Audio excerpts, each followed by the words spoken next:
Hola, ¿qué tal? Buenas tardes. Bienvenidos a esta entrevista del coloquio de música contemporánea vista desde sus intérpretes.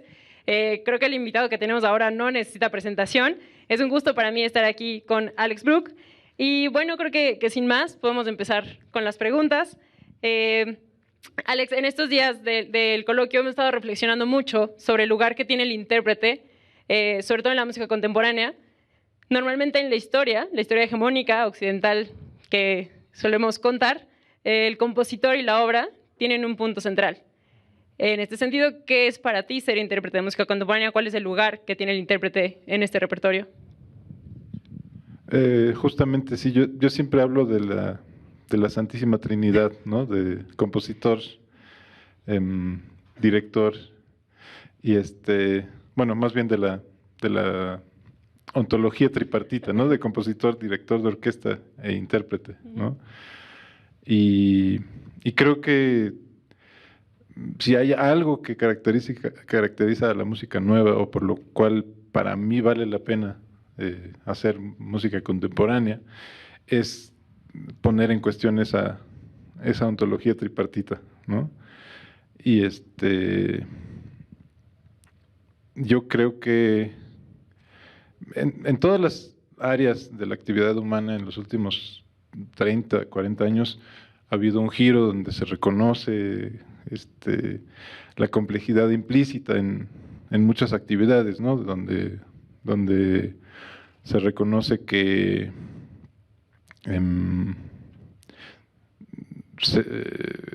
digamos, muchas formas de conocimiento que no son ni escritas, ni siquiera necesariamente explícitas, ¿no? Que están implícitas en un quehacer, que puede ser tocar un instrumento, que puede ser cualquier otra actividad, ¿no? Y entonces, lo chistoso es que eso, en la medida en que sucede desde la academia, ¿no? Se vuelve siempre un poco paradójico, ¿no? Es hablar sobre esas cosas desde la academia, ¿no? Yo me considero, aunque vivo principalmente de dar clases, no me considero parte de la academia en ese sentido. O sea, no creo, mi lugar como intérprete no es, por lo menos la parte reflexiva, ¿no? que es importante, no es parte académica, digamos, del estrato académico. No escribo papers, no asisto básico, excepto, bueno, cuando me invitan, como en esta ocasión Luis Jaime, a quien agradezco mucho, no me muevo en ese ámbito, ¿no? Mi ámbito es el de tocar y organizar cosas. Pero, entonces, bueno, nada más resumiendo otra vez y regresando a la pregunta, eso es por lo cual yo me dedico a la música nueva, ¿no? Que de alguna manera yo creo que justo este contexto académico es el que nos ha dictaminado el justo compartimentar esto que dices, ¿no? Tiene que ser una labor el de compositor, una el del director, y el intérprete está en otro lugar. Entonces creo que sí, justo es un sesgo, de alguna manera, que hemos arrastrado de la cuestión académica. Pero bueno, ahora lo que mencionas me lleva a preguntarte otra cosa. Tu labor docente, en ese sentido, ¿qué aporta a tus alumnos? O sea, ¿cómo viven tus alumnos tus clases? En ese sentido, ¿cómo se vive la aproximación a la música nueva con tus alumnos? Pues mis alumnos principalmente son de viola, ¿no? Aunque también doy clases de música de cámara, que generalmente suele ser música contemporánea. Pero mis alumnos de viola no necesariamente tocan mucha música nueva. Depende un poco de lo que quieren ellos, ¿no? No les impongo un repertorio normalmente. Y como decía Silvia hace rato, los instrumentos de cuerda básicamente es algo que nace en el siglo entre XVI y XVII, digamos, se consolida en la forma que conocemos. Y la técnica básicamente se consolida a más tardar en el siglo XIX, ¿no? O sea, digamos, desde que existe el arco Tourte, no sé, 1840, eso es el material con el que tocamos, esa es la tecnología con la que tocamos y aunque hay cuerdas nuevas cada año, así como hay cañas nuevas para saxofón cada año, yo creo que eso es más una cuestión mercantil, ¿no? Pero básicamente digamos, el progreso técnico se detiene a mediados del siglo XIX, ¿no? Y entonces, pues, no es casualidad que nuestro repertorio, el núcleo de nuestros repertorios se ubique ahí, ¿no? Aunque yo, por ejemplo, no me gusta el término técnicas extendidas, ¿no? No creo que haya que aprender primero el repertorio clásico y la técnica clásica y luego agregarle una capa de siglo XX o de siglo XXI, ¿no? Yo creo que es un poco como… hay un texto por ahí de Derrida que dialoga con Heidegger, que Heidegger decía que él escribía con la mano porque eso le da una conexión, no sé, no voy a hacer una pendejada, pero una conexión más profunda con el pensamiento, y Derrida decía, no, yo escribo a máquina porque uso las dos manos, ¿no? Y de ahí se deriva una idea de romper, digamos, el orden cronológico histórico de esto es antes, entonces por lo tanto es antes cronológicamente y históricamente, por lo tanto tiene que tener una primacía epistémica, ¿no? Y yo creo que no es así. Estoy hablando tal vez de algo que puede sonar muy complejo, pero yo lo veo muy concretamente, justo otra vez retomando la plática de Silvia, ¿no? Si se trata de, en una clase de cuerda, de aprender a que el arco tenga una trayectoria estable, para mí a veces es mucho más útil enseñar a tocar de una manera no estándar, por ejemplo, tocar sul ponticello, ¿no? Sí, y además, yo mismo que tengo una trayectoria muy irregular como instrumentista y o sea, no fue para nada lineal mi formación, entonces luché mucho con cuestiones básicas, ¿no? Técnicas en varios puntos de mi vida. Y por ejemplo, aprender a tocar armónicos, ¿no? Bien, para mí fue un medio para asimilar la técnica estándar, ¿no? O sea, en el momento que dije, ok, ya domino la producción de armónicos en diferentes registros, eso me hizo también dominar mucho más simplemente la producción estándar de sonido. Bueno, también platícanos de lo que representa para ti la viola, porque volviendo un poco a la sombra del repertorio canónico, pues siempre ha sido un instrumento un poco más controversial, que imagino que este tipo de visiones o de prejuicios se rompen por completo en la música nueva. No sé cómo ha sido en ese sentido para ti ser intérprete de viola. Y bueno, si nos puedes platicar un poquito más de tu formación, justamente ahora que platicas que no fue lineal, entonces… Pues… bueno, como muchos violistas, todavía empecé tocando el violín, ¿no? Y por una cuestión un poco fortuita, terminé siendo violista, en parte por mi tamaño. Cómoda mejor. Sí. Y claro, la viola es un instrumento raro en el sentido de que como instrumento solista prácticamente no existe hasta hace muy poco, ¿no? O sea, hay unos cuantos ejemplos. Aunque curiosamente muchos, digamos, en la génesis de la orquesta, muchos de los primeros solistas viajeros, ¿no? Que luego o sea, el paradigma de los cuales serían, no sé, Liszt o Paganini, la primera generación de estos solistas viajeros, Stamitz, Hofmeister, eran violistas, ¿no? Que se la pasaban viajando de ciudad en ciudad, o de corte en corte, y ofreciendo sus servicios y tocando sus conciertos. Pero después, digamos que el violín se volvió el instrumento paradigmático solista, y claro, y está muy ligado al el lugar preponderante que se le da al solista y al papel preponderante que tiene la orquesta, ¿no? Y eso es algo que me gustaría también en algún momento, no sé si nos dé tiempo hoy, pero eso es algo que me preocupa últimamente porque voy a hacer una digresión un poco lejos, pero o cerca, porque yo he visto el desarrollo de los últimos 20 años, ¿no? La explosión que ha habido en la cantidad de actividad musical, en buena parte debido a la proliferación de orquestas juveniles, ¿no? Y eso tiene un lado muy bueno, ¿no? Hay mucha gente tocando, y hay mucha gente tocando bien, pero por otro lado, hace unos años yo pensé que estaríamos saliendo un poco de ese paradigma de la orquesta sinfónica como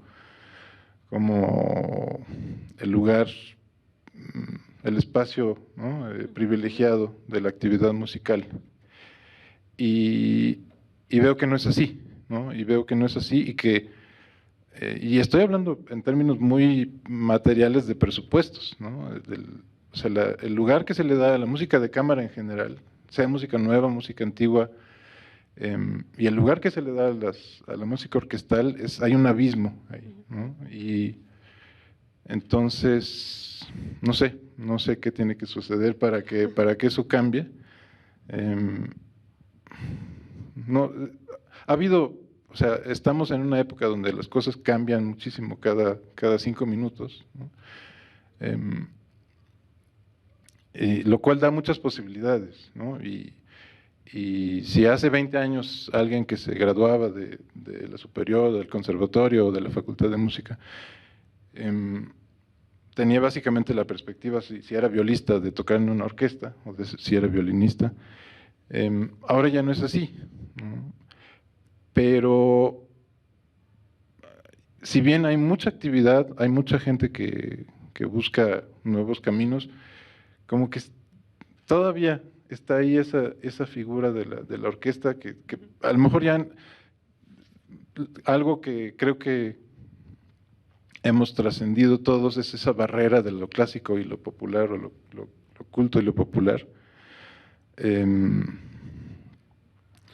Pero no sé si es suficiente, o sea, no sé si uno toca en la orquesta acompañando a Los Ángeles Azules, realmente eso es una perspectiva nueva, ¿no?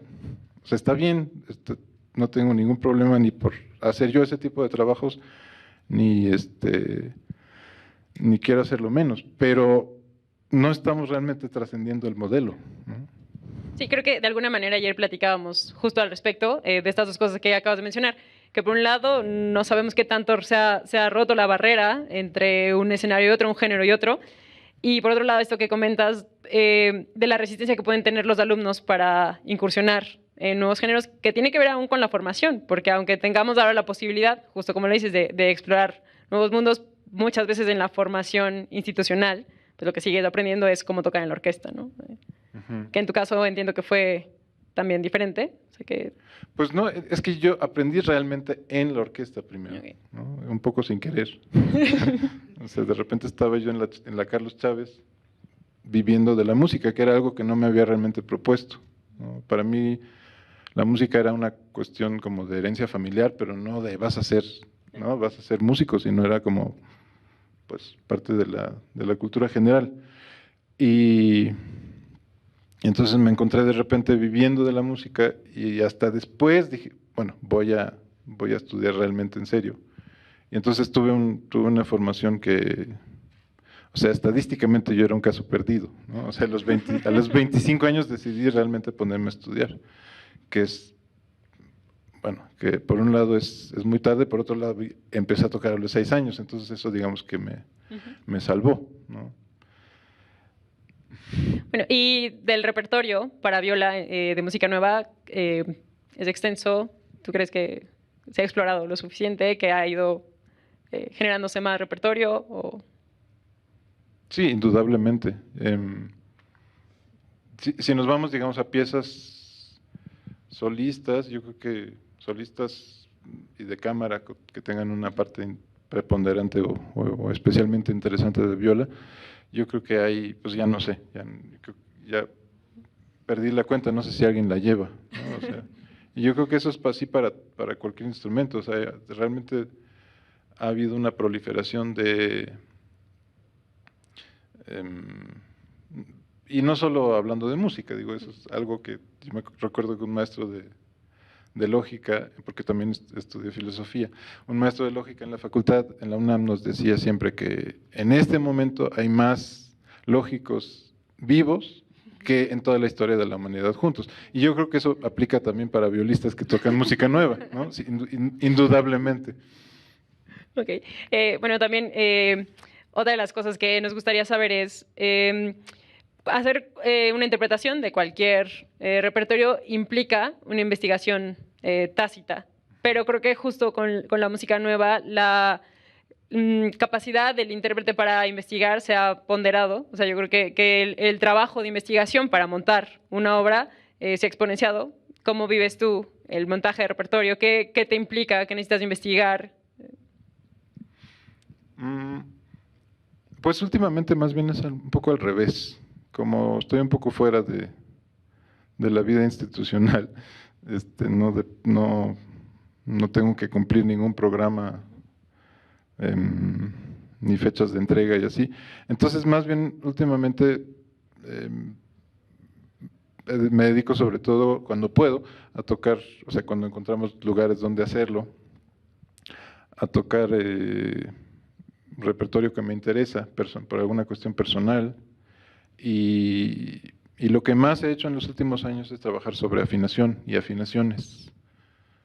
Entonces, hace unos meses aquí en el Blas Galindo hicimos un programa donde el plato fuerte del programa era una pieza de Catherine Lamb, una compositora de Estados Unidos, pero radicada en Alemania, que está escrita toda en lo que se llama afinación justa, es decir, acordes afinados. O sea, para describir en pocas palabras de qué se trata, es un tipo de microtonalidad, pero que no se basa en divisiones iguales de la octava, como hacía, por ejemplo, Julián Carrillo, sino en las alturas que corresponden a los intervalos que hay entre armónicos de cualquier fundamental, ¿no? Que se pueden representar como una escala logarítmica, es decir, que van aumentando exponencialmente, y donde los conceptos el intervalo se entiende como una distancia en el espacio armónico y no tanto como una cuestión melódica, aunque siempre toda música tiene las dos dimensiones o las tres dimensiones de el espacio melódico, que es, digamos, el espacio lineal entre alturas, ¿no? El espacio armónico, que tiene más que ver con las proporciones y que donde, o sea, un intervalo melódicamente muy cercano puede ser armónicamente lejísimos, ¿no? Y tampoco es algo que sea exclusivo de la música nueva ni de la música microtonal, así funciona toda armonía, ¿no? Pero eso es algo en lo que he trabajado mucho, y entonces he trabajado con algunos compositores amigos que tienen intereses compatibles, como sobre todo Juan Sebastián Lach, Carlos Iturralde, aunque a Carlos le interesa menos esta cuestión digamos, como un fin en sí mismo, pero Juan Sebastián sí, con él hemos tenido una colaboración y un diálogo productivo desde hace ya muchos años. Escribió una pieza que se llama Infrastructure para viola y un número variable de instrumentos y electrónica, que explora justamente estas cuestiones, no desde un punto de vista dogmático, de solo vale esto, porque también a mí me interesan mucho las cuestiones de afinación, pero no soy ningún tipo de purista, no creo que haya una afinación buena, o sea, hay gente que dice que el piano está desafinado y punto, ¿no? Y yo creo que el piano también tiene o sea, el temperamento igual tiene su dignidad y tiene su belleza, y el temperamento pitagórico tiene otra, y el temperamento justo, digo, la afinación justa tiene otro. Pero entonces, eso es un lado de la actividad que he tenido últimamente, que para mí es muy importante. Y luego, bueno, claro, no estoy encerrado en mi casa todo el tiempo, entonces me toca, o sea, por un lado tengo esa faceta de música un poco raro, explorando cosas extrañas, y por otro lado, pues estoy en la vida real tocando como músico freelance, ¿no? Como todo el mundo. Entonces ahora, por ejemplo, bueno, para hablar de algo muy actual, estoy ahorita en un proyecto que va al Cervantino la próxima semana y que se presenta este fin de semana en el Teatro de la Ciudad, que es un homenaje a Mario Lavista, a partir de 4 cuartetos de cuerda con coreografías de 4 coreógrafos, coordinado por su hija, por Claudia, que está quedando increíble. Les recomiendo mucho que si pueden vayan, ya sea este fin de semana en el Esperanza Iris o la próxima semana en el Teatro Juárez. Y pues digo, eso para dar un poco de contexto actual. Bueno, también ahora lo que dices de la danza, porque uno de los temas que queríamos abordar es cómo vive el tema de la performance un intérprete de música nueva, que volviendo a la sombra del repertorio hegemónico, pues siempre estamos limitados en el escenario, ¿no? Nos enseñan que es mientras menos movimiento, mejor. Y bueno, ¿cómo vives esa convivencia con la danza? Que también no sé cómo lo manejas con la interpretación. Pues no sé, para mí el paradigma que mencionas de entre menos movimiento mejor nunca ha sido algo que a lo que haya prestado mucha atención. Entonces, por ese lado, no tengo conflictos. Pero yo creo que nos remite, a fin de cuentas, a una cuestión de formato, ¿no? Y es algo que con lo cual, creo que es algo con lo cual batallamos mucho, y vamos a batallar mucho todavía los músicos de la tradición, digamos, clásica, que es que el formato concierto para mucha gente, yo creo que para la mayoría de la gente en el mundo, es totalmente irrelevante, ¿no? Entonces, o sea, esa idea de meterse en una sala, Sí, donde el público donde hay unos monos en el escenario que hacen sonidos y nada más, ¿no? Y hay un ritual, hay una serie de rituales que lo enmarcan y que tal vez el problema es que los seguimos a medias, ¿no? Los seguimos un poco porque como cuando salimos, cuando estamos en un lugar donde no hay camerino y no hay backstage y nos escondemos atrás de una mampara en lo que aplauden y a ver si volvemos a salir, ¿no? Que todos lo hemos hecho y es un poco ridículo es un poco, y por otro lado hay que hacerlo porque es el protocolo, ¿no? Pero yo creo que ahí hay todavía hay una tensión ahí que yo creo que podemos explorar. Como todas las tensiones hay que hacerlas trabajar, no hay que decir, o sea, no hay que decir, híjole, qué triste, es así y ni modo, sino pero yo creo que esas tensiones hay que hacerlas trabajar desde dentro, ¿no? Y no necesariamente tratando de imponer, ahora vamos a hacer performance, ¿no? Yo creo que, o sea, no porque el performance no sea una actividad digna, ¿no? Sino porque si no lo sabemos hacer, de repente se nota, ¿no? Se nota como que ahí estamos tratando de jugar algo que no sabemos, ¿no? Y bueno, ahora que decías, Laj fue mi maestro en la licenciatura. Y bueno, me queda claro que con él tienes un diálogo y una buena comunicación.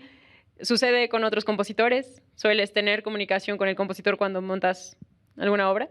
Sí, casi siempre. O sea, ese es uno de los puntos de hacer música de compositores vivos, ¿no? Que podemos, si no trabajar con ellos en persona, por lo menos mandarles un mail y decirle, oye, ¿qué querías decir aquí? O te parece si solucionamos esto de esta manera, ¿no? ¿Y siempre ha sido algo provechoso? Sí, sí, digo, luego hay cosas como de, digamos, tácticas, como es bueno invitar al compositor al primer ensayo, muchas veces no, a veces sí, ¿no? Depende un poco, depende mucho del tipo de música, ¿no? Justo con la música de Carlos Iturralde, eh, a veces, generalmente sí conviene tenerlo en el primer ensayo y luego un par de ensayos no, y luego otra vez ya antes de tocar. ¿Y hay un elemento de improvisación en tu interpretación? A veces, ¿no? Sí, bueno, hay una buena parte de mi actividad musical es la improvisación, sobre todo con Generación Espontánea, este colectivo de ya 9 músicos que ha ido creciendo lentamente, lenta pero constantemente. Eh, pero yo creo que la improvisación, más allá de la del género, digamos, que se ha llamado improvisación libre, es algo que ha estado siempre, ha sido siempre parte de la música, en mayor o menor medida. Lo que pasa es que, como digamos, entre 1800 y 1950, prácticamente desapareció de la música de concierto, excepto en algunos casos como el órgano, que siempre ha tenido, donde siempre ha sido una actividad constante.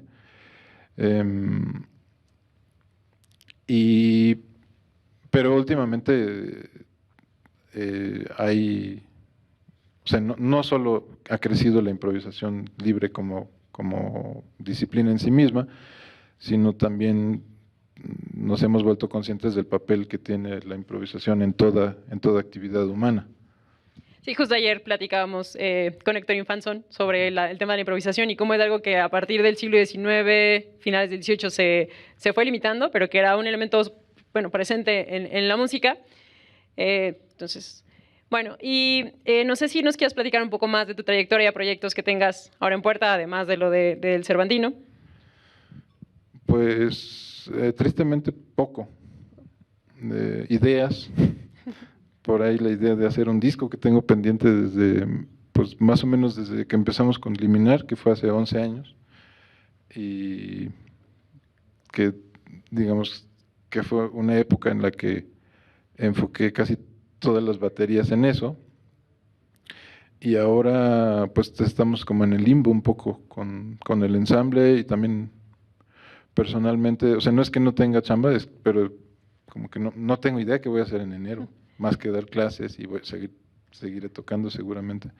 Entonces por ahí he estado pensando en rescatar esa idea de hacer un disco de piezas de repertorio para viola y que probablemente incluirá, o sea, tal vez no solo música nueva, tal vez incluya algo de improvisación, tal vez incluya algo de colaboración con otros músicos, pero realmente es algo que está como acá arriba todavía, apenas okay. sí. Bueno, que de zonas de hablar de eliminar también es importante porque o sea, han sentado precedentes, ¿no? Yo creo que, y lo que digas que los años que llevan como ensamble también habla ya de una trayectoria y de un grupo consolidado. Sí, pero bueno, es un tema un poco difícil, porque sí, o sea, sí, consolidado, digamos, musicalmente, pero digamos que digo, no es el único ejemplo, pero en realidad el otro día platicábamos con algunos amigos y colegas y o sea, justo, ¿no? O sea, hablando de la preponderancia que tiene la figura de la orquesta y ¿no? Se construyen nuevas salas para orquesta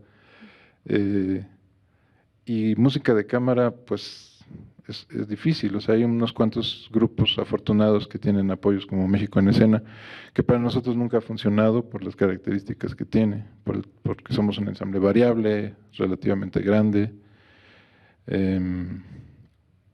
Y no somos los únicos, hay muchos grupos así y muchos grupos que han desaparecido lamentablemente, muchos ensambles de jóvenes o no tan jóvenes que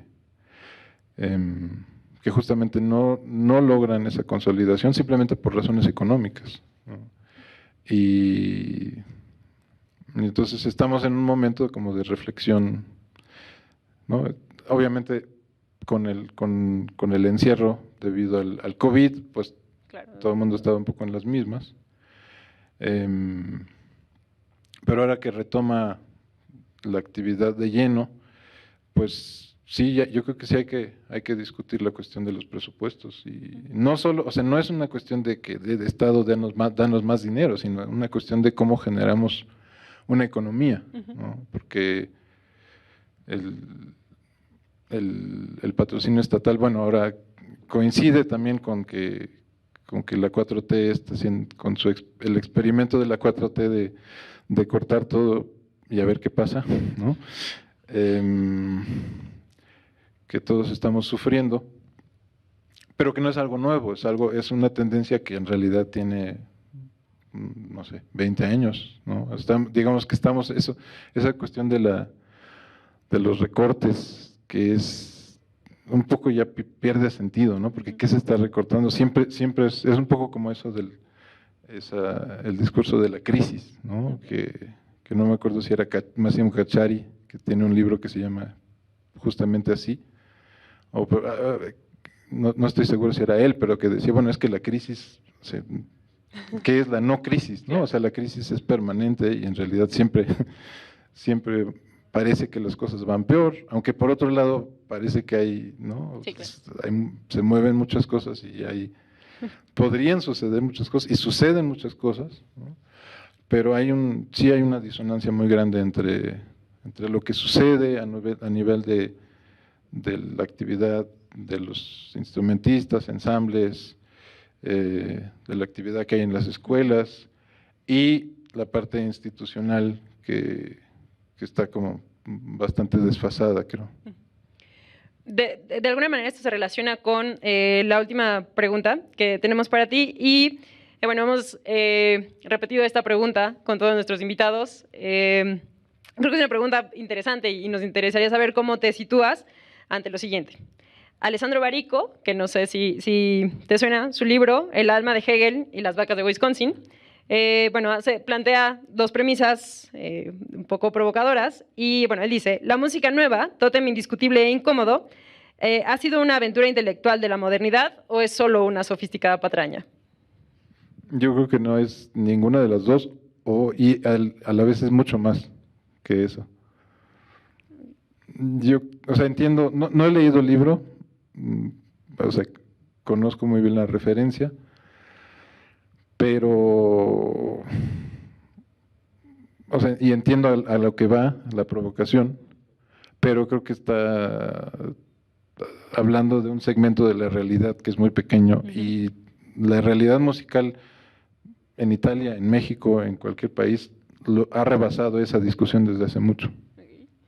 Bueno, y de alguna manera conecta un poco, sí, con lo que mencionabas, bueno, no solo de los recortes presupuestales, sino de cómo hay espacios que normalmente para la orquesta y en algunas ocasiones para la música de cámara, pero en ese tenor, el mismo Barico dice, lo bueno de la música contemporánea es que se quiera o no, no tiene público. ¿Tú crees que es algo que también hemos rebasado, que actualmente tenemos un público asiduo y conformado al respecto de la música nueva? Sí, yo creo que digo, en una ciudad como la nuestra hay público para todo, absolutamente.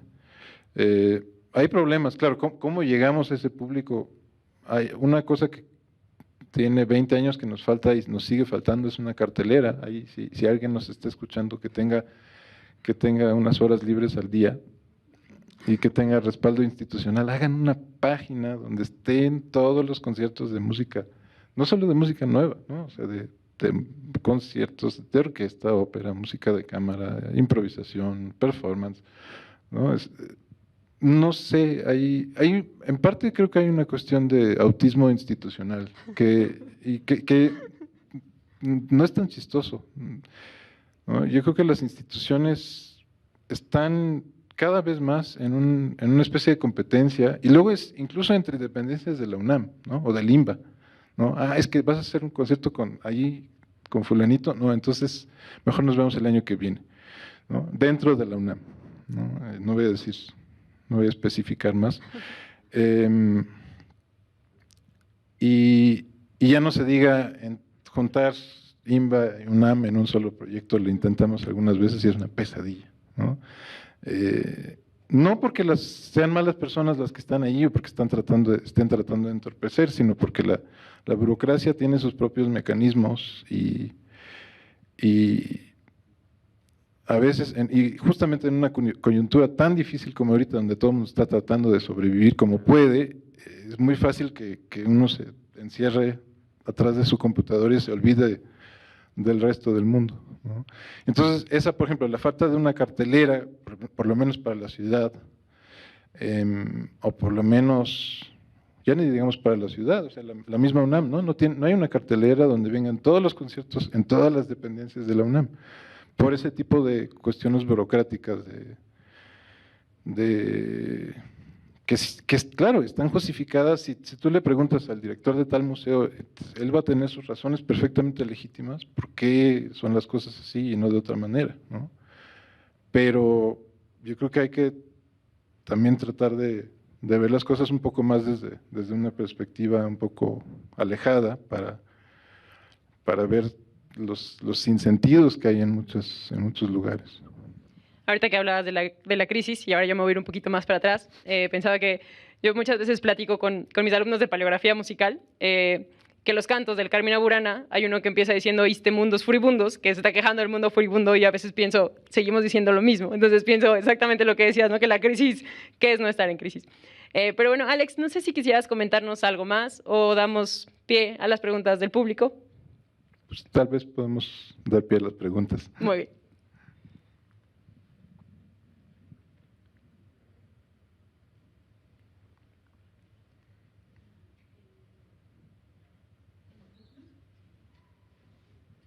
El micrófono.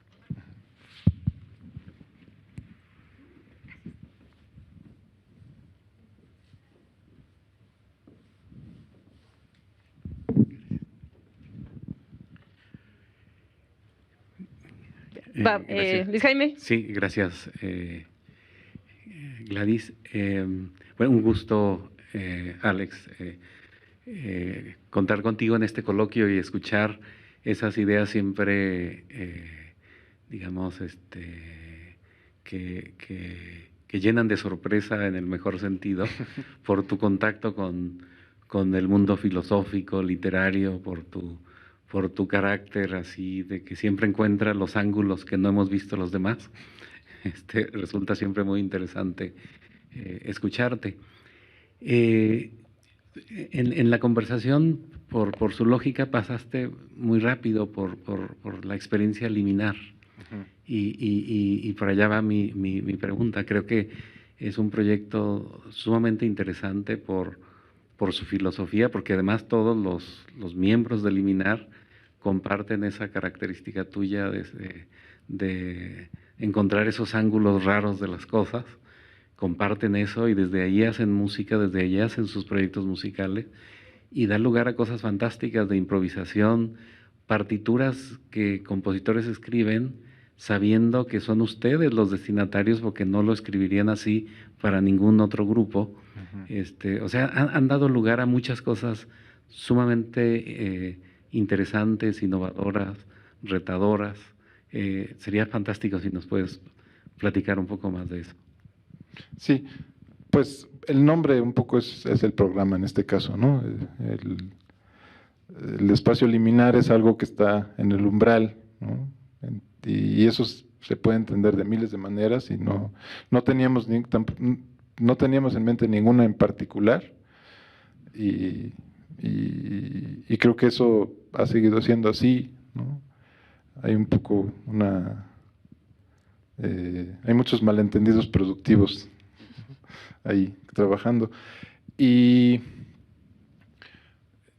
pues la intención originalmente era cuando empezamos, simplemente la idea era que todos queríamos tocar en un ensamble, ¿no? Que no había ese espacio, ¿no? Luego, poco tiempo después empezó Sepromusic, ¿no? Entonces somos casi de la... Bueno, Sepromusic empezó un año después. Y luego por lo mismo, digo, no puedo hablar por los demás, pero en mi caso, pues yo decidí, por ejemplo, no entrar ahí porque ya habíamos empezado un proyecto nuestro, ¿no? Entonces, a lo mejor si la cronología hubiera sido un poco distinto, la historia sería totalmente diferente, ¿no? Pero son, digamos, dos animales completamente distintos, ¿no? Se Música, el ensamble tipo sinfonieta, con director, y Liminar es más bien un colectivo de músicos que tienen ciertas inquietudes en común, y pues creo que programa, pues más allá de esa intención y de esa liminalidad, no hemos tenido realmente, ¿no? Yo creo que hemos sido oportunistas espero que en el buen sentido de ver qué oportunidades se dan, ¿no? De trabajar con artistas visuales, de trabajar con compositores, con improvisadores, de trabajar en espacios que no son necesariamente salas de concierto, aunque también, ¿no? Y yo creo que para mí eso es lo importante, ¿no? En cuanto a que si se ha consolidado o no, pues en cierto sentido musicalmente sí, o sea, digamos que se ha cristalizado un núcleo de músicos que siempre solemos estar, aunque siempre es variable. Yo creo que no hemos hecho dos programas con el mismo personal exactamente. Y ha pasado un montón de gente, ¿no? por el ensamble. A veces colaboran una vez, a veces medio año, a veces una temporada. Y eso para todos ha sido enriquecedor. Y no sé si va a haber una consolidación a largo plazo. O sea, no vamos a dejar de tocar seguramente. Tenemos algunos proyectos ahí pendientes, como la grabación de la música de Julián Carrillo, que es un proyecto muy específico, pero que por varias razones no se ha concretado, y aunque ya tiene varios años que no tocamos ese repertorio, pero está ahí, digamos, pues casi en el ADN del ensamble. Y así, pues, seguramente habrá proyectos a futuro, ¿no? Y a futuro muy cercano, pero sí, estamos un poquito no en una pausa, pero en un punto de suspensión, un poco. Siempre, ya ves, muy lleno de matices exactos lo que dices. Esto de Julián Carrillo, ¿por qué no se hizo? Porque yo recuerdo haber estado escuchándolo con ustedes. Pues muy concretamente lo propusimos para una convocatoria de coinversiones y no salió, ¿no? Salió Las 4 estaciones de Vivaldi con Salterio, por ejemplo. Pero no el disco con varias obras desconocidas de Julián Carrillo y otras conocidas como el Preludio a Colón. Y luego eso, entonces no salió ese apoyo, y entonces siempre hay, otra vez con lo del oportunismo positivo, ¿no? Siempre hay oportunidades de hacer otras cosas, y entonces, bueno, te olvidas un poco. Somos muy malos con darle continuidad a algunas cosas, ¿no? Porque siempre hay algo completamente diferente, y entonces te enfocas en eso, y entonces haces otro proyecto con otro personal, y entonces tienes que volver a convocar a todos, y hay 2 en Estados Unidos, y es complejo. Es complejo y curioso en este caso de Carrillo, porque me parecía que Carrillo había encontrado unos intérpretes, digamos, a su medida, que cada compositor espera eso de algún modo, y a veces lo encuentran. Y en el caso de Carrillo, a menudo, cuando se toca su música, parece que está como a fuerzas en manos de un grupo, ¿no? Del tipo de dotación que sea. Uh-huh. Pero en este caso, con ustedes, entendiendo esa vocación por la microtonalidad, por unas estéticas innovadoras, parecía estar en manos inmejorables, así que pues recibe afectuosamente un exhorto a que retomes el proyecto, por favor. Sí, estamos en eso. Bueno, no sé si alguien tenga otra pregunta. Bueno, si nadie tiene, yo quiero hacerte una más para no quedarme con la curiosidad. En algún momento contabas que te diste cuenta que estabas de repente, sin esperarlo, viviendo de la música y que estabas en la orquesta, pero de ahí al cambio de repertorio y a la música nueva, ¿dónde estuvo el salto? ¿Cuál fue tu contacto con la música nueva para decir, la orquesta no, esto sí? Mi contacto con la música nueva fue de nacimiento, básicamente. Bueno, prenatal. Mis papás se conocieron en un concierto de Cage y Tudor Wow. en Colonia en 1970 y algo, ¿no? Y mi papá trabajaba en el ensamble de Kagel. Mi mamá se fue a Alemania a trabajar en la embajada, pero al mismo tiempo a trabajar de asistente en el estudio de música electrónica de un tal Karl-Heinz Stockhausen. Entonces, pues, en el momento que decidí que sí me iba a dedicar de lleno a la música, pues era un poco inevitable. Qué historia tan interesante. Bueno, no sé si alguien tenga alguna otra pregunta. Bueno, si no, Alex, te agradezco muchísimo. Ha sido un gusto poder platicar contigo. Muchas gracias, Gladys, por la conducción y muchas gracias otra vez a Luis Jaime por invitarme.